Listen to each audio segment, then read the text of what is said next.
The Kerr name will live in basketball infamy. A couple of dynasties, lots of rings, and decades spent in the sport. Steve Kerr might have a statue here at Chase Center one day. Down the coast, there's another Kerr, and he's just getting his start. It is calm in Santa Cruz, outside the city, away from the noise. Exactly how Nicholas Kerr prefers it.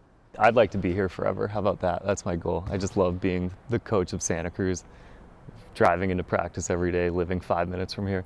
It's a pretty good life. It's the perfect environment for a first-time head coach. We don't have 20,000 fans and a million blog posters on Reddit after the game. Nicholas is in his first year leading Golden State's G League team, a position he earned through years of hard work.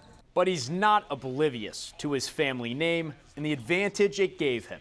I'm very fortunate to have been able to be in this position. I know a lot of, do you work hard and all that stuff? Sure, but I got into the NBA because of who my dad was. He grew up watching the man who won 5 rings as a player, falling in love with the game in the process. I had 3 kids, and Nick was the only one really interested in my basketball career growing up. He would go to every game. The other 2 were, they were much more interested in other stuff, but he's kind of grown up with it.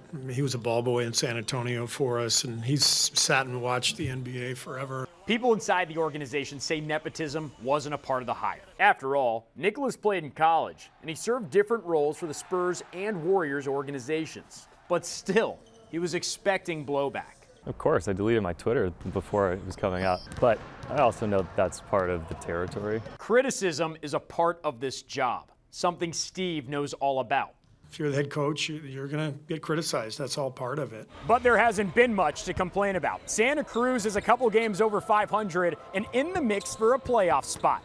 The younger Kerr is doing things his way. I try not to, hey, well, my dad up there says we need to do this, so I try not to do any of that stuff. Nicholas is focused on the now, with no worries about shedding the family name. I don't really think about it, to be honest.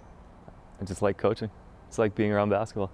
Steve told us that once the G League season ends, Nicholas will join him on the bench. That's something that's been protocol and regular in season past for the G League coaches.